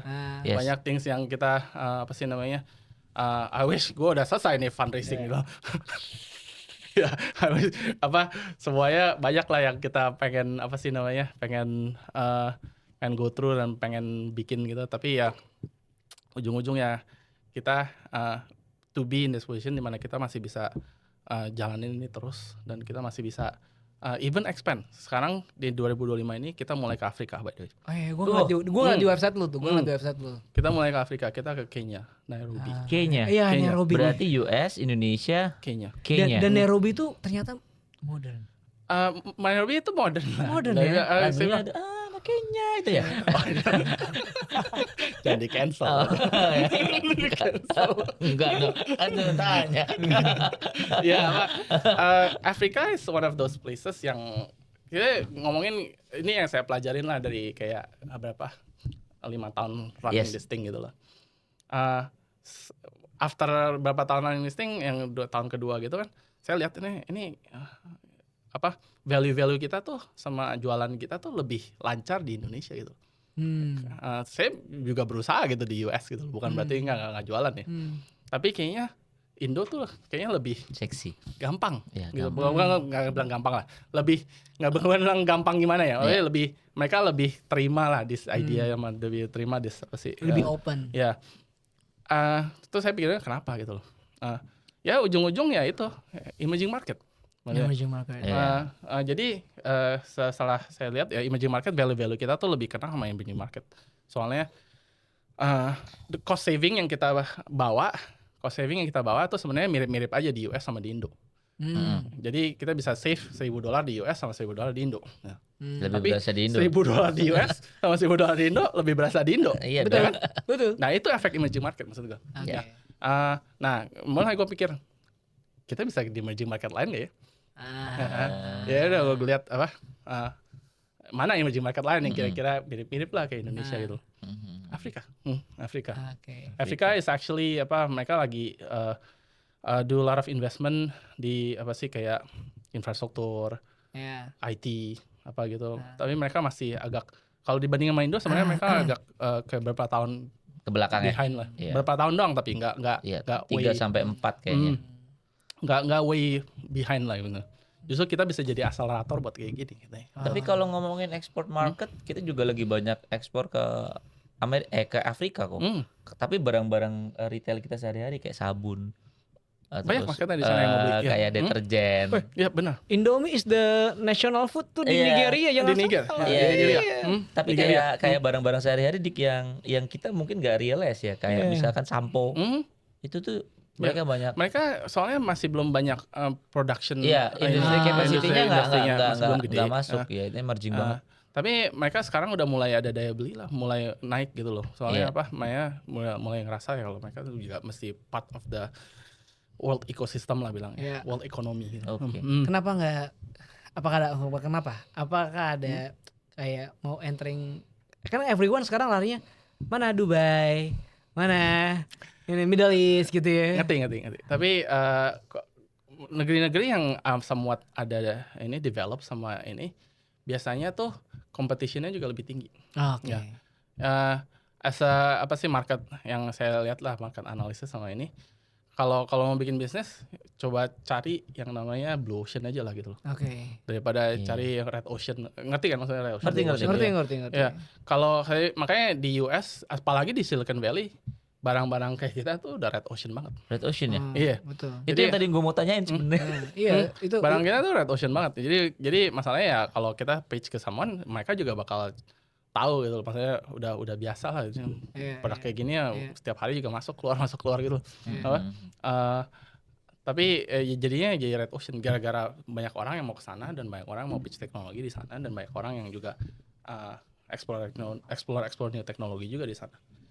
And ya kalau menurut saya itu ya red ocean. Apa? Iya. Jadi including yang negara-negara yang Dubai apa gitu semua juga. Bukan berarti enggak ya, bukan berarti enggak mau lah bilangnya. Tapi Eventually mungkin ya, tapi sekarang kita pick and choose our battle. Duit juga nggak infinity kan. Kalau duit infinity mah enak ya. Ya kalau duitnya nggak infinity ya pick and choose your battle lah gitu loh. Cari yang market yang low hanging, cari market yang apa sih namanya, yang udah tahu kalau kita tuh kira-kira bisa diterima gitu loh di marketnya. Terus ada partner data center gitu. Tapi kok mesin-mesin yang di Indonesia ini data center ini customernya siapa rata-rata yang make? Customer kita mostly small medium enterprise. Small medium enterprise. Jadi bisnis-bisnis yang pakai infrastruktur udah lumayan lah. Kalau itu yang kita cari ya. Jadi customer yang kita fokus di bisnis kita. Customer yang udah ada need di mana mereka spend $2,000-3,000 di AWS, Google atau apa gitu lah. Hyperscaler ya. Jadi itu one of those ones yang again itu juga low hanging gitu buat kita. Nanti kita bisa ngobrol. Jadi for example kayak gue sekarang di cloud nih. Cloud gede lah salah satu. Tagihan gue segini. Kok company lu bisa nurunin tagihan gue nggak? Dengan lu pindahin ke infrastruktur. Ini makanya nanti ngomongnya terpisah Pak. Karena saya juga mau ngomong sama biar edukasi ke teman-teman. Ya bisa. What kind of US culture yang lu bawa ke tim-tim lu Indonesia? Apalagi lu bawa tim lu nih sekarang nih. Nah ya. Kan pasti beda dong. Bosnya dari orang US bro. One of the things yang gue paling ini di US yang gue paling I guess as a Asian sama Southeast Asian itu yang paling nggak biasa orang-orang yang kelihatannya beda banget gitu is gimana ya, culture of mereka tuh terima aja kegagalan gitu loh. Failure is part of the process bilangnya. Failure is part of the process. Itu mindset yang menurut saya paling bener sih untuk dari dunia sana lah gitu loh. Itu yang mesti di embrace failure. Di US failure is part of process. Tapi di Indonesia orang nggak terima kalau salah. Kalau orang di sini banyak yang ngerasa kalau fail itu udahlah aib. Ya aib. Kalau di sana kan embrace the failure kan. Justru orang yang kalau dilihat gitu, nih orang udah fail 3-4 kali, tapi fundraising-nya gampang banget gitu loh. Gue kenal 3-4 orang kayak begitu. Malah mereka di sana malah seneng gitu loh. Udah fail 3-4 kali tapi masih tetap mau ngejar malah startup. Malah itu jadiin storytelling mereka ya. Jadi part of their storytelling. Soalnya mereka bilang, gue udah belajar dari company gue A, B, C ini. Kalau gue tuh ada bisa bikin begini gitu. Iya. Mengakui kesalahan tuh enak banget di sana ya. Kalau in my kalau di company kita juga inilah ujung-ujung semua orang pasti ada bikin salah. Ya, kalau emang salah bilang aja gitu loh. Kita nggak bakal gimana ya, nggak bakal hukum lu, nggak bakal yang penting own up aja lah gitu loh. Terus mau belajar gitu dari kesalahannya. Itu yang lebih penting buat saya gitu. Itu yang saya bawa dari sana ya. Sama culture yang bilangnya tapi bukan berarti itu belajarnya juga masih penting gitu loh. Kalau bikin salah terus yang sama lagi. Nah, itu kan beda itu. Nah, itu beda gitu loh. Nah, ini kayaknya mesti di disiplin deh gitu. Tapi kalau bikin salah sekali terus mereka belajar terus mereka inisiatif buat kayak nggak bikin salah itu lagi. Nah, itu mesti di embrace malah gitu. Mesti di embrace sama jadi jangan takut salah. Jangan takut salah. Itu yang justru orang yang takut salah itu orang yang nggak kreatif in my opinion. Jadi mereka ngelimit themselves buat in certain corner gitu loh, buat supaya nggak salah gitu loh. Bener.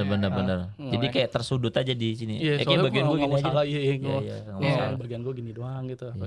Iya itulah culture kayak gitu yang I wish banyak orang company di Indo juga begitu. Even as an investor juga begitu gitu loh. As an investor saya nggak mau bilang oh ini kan duit mereka lah bilangnya. Nggak mau bilang ujung-ujung company banyak yang gagal emang bener gitu loh. Tapi jangan salahin foundernya gitu loh. It's not kadang-kadang juga bilangnya foundernya tuh emang berusaha buat ini kecuali emang foundernya nggak ngapa-ngapain. Kita lihat lah ada founder emang bener. Memang mereka berusaha tapi emang produknya gagal aja gitu loh. produknya gagal dan marketnya emang belum bisa terima gitu. Nah kalau emang problemnya begitu, itu sebenarnya nggak apa-apa gitu maksudnya. Itu sebenarnya mesti dibilang kalau ini tuh masih dibiasain lah kalau ini tuh it's okay gitu loh. Try it again, try it again. Ya. Terus jangan malah di-aipin terus malah semua jadi takut kan. Iya. Malah semua jadi waduh gue nggak berani dibikin nanti gue jadi kayak orang itu gitu. Iya. Apa sih dihujat lah di apalah gitu. Iya. Nggak bisa kerja lagi lah apalah gitu. Iya, jangan asal jangan nipu aja lah. Ujung-ujung kan ini kalau apa sih namanya? Kalau udah masuk kayak dunia nipu-nipu gitu udah beda lah gitu emang bener.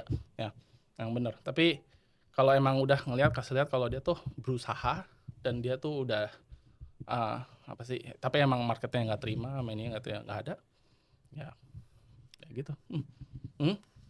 Oke. Don't afraid to be fail. Iya. Berani kotor itu baik, Pak. Berani kotor itu baik. Iya. Asal jangan setiap hari kotor. Habis kotor dicuci. Terus ya mungkin ada satu lagi lah freedom of speech itu di sana juga lebih itu ya apa sih namanya? Lebih dihargain lah bilang.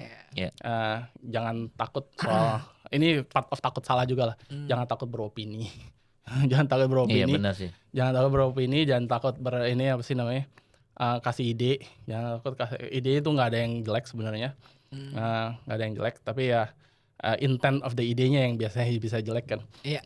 Tapi menyampaikan idenya juga kadang jelek. Ya itu ya, tapi ya sampai apa dibungkus lah baik-baik lah maksudnya. Jangan takut beropini lah bilangnya. Itu freedom of speech di sana tuh ya tau lah gitu lah. Iya. Over malah. Over. Gue pernah kerja kok di GTS. Kadang ngerasa ini over apa ya? Gak ada empat mata di sana di forum juga bisa kok ngomong apapun. Tapi ya masalahnya kalau beropini di kayak boardroom meeting atau apa gitu, di sini tuh kayaknya orang takut banget. Iya. Betul. Ya kan? Di meeting apa sih kalau internet anonymous mah berani aja semua. Iya makanya beraninya di internet jadinya. Tulis aja lah apa aja gitu. Tapi kalau ketemu di dunia nyata beda orangnya. Nah, saya mau orang itu berani di dunia nyata gitu. Kalau di dunia itu jadi kayak ayam sayur. Iya. Kalau orang itu berani di dunia nyata itu baru bener kayak. Ya berani beropini gitu maksudnya. Dan dibungkusnya juga harus dengan storytelling. Bukan berarti malicious intent ya. Maksudnya bilangnya opini bukan berarti malicious intent, bukan berarti buat ngejelek-jelekin orang, opininya bukan berarti buat jelekin orang kan. Konstruktif lah. Konstruktif criticism sama ini terima itu sama segala. Alright, karena Sidik harus Jumatan, jadi kita sudah ya aja. Thank you so much, Ko Handoyo. Ada last statement nggak buat teman-teman di Indonesia ini biar pada semangat? Last statement ya? Aduh, kalau saya bilang kalau dengar-dengar ya dunia startup di Indonesia emang agak-agak inilah ya, stale lah ya bilangnya, stale. Tapi saya bilangin aja jangan berhenti bermimpi, oke? Jangan berhenti berkreativitas, jangan berhenti. Ini sebenarnya yang jadi the engine of the apa sih namanya? Buat kita semua gitu loh, buat kita semua. Kalau kalian berhenti, kita juga nggak ada chance gitu. Kita nggak ada chance ya. Kalau kalian berhenti kita nggak ada chance. Tapi untuk semuanya, termasuk Indonesia, semuanya bikinlah support system semuanya ini.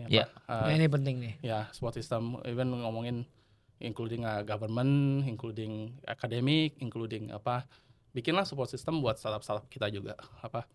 Ini tuh sebenarnya one of the things yang saya dari dulu rasa kita kurang dekat, kita kurang deket, guys. Kurang guyup. Iya. Oke, thank you so much Ko Handoyo, very inspiring. Thank you so much ya Sidik ya. Thank you. Kita harus close sekarang teman-teman. Jadi banyak yang bisa kita pelajari dari omongan hari ini. Jangan lupa subscribe dan aktifin lonceng biar channel gue makin berkembang dan kalian bakal bisa nonton podcast ini terus. Nextnya kita bakal undang bintang tamu yang juga kerja di luar negeri biar kalian makin ke expose kalau banyak dari anak-anak kita tuh yang sukses dan hebat berkarir di sana juga. Thank you.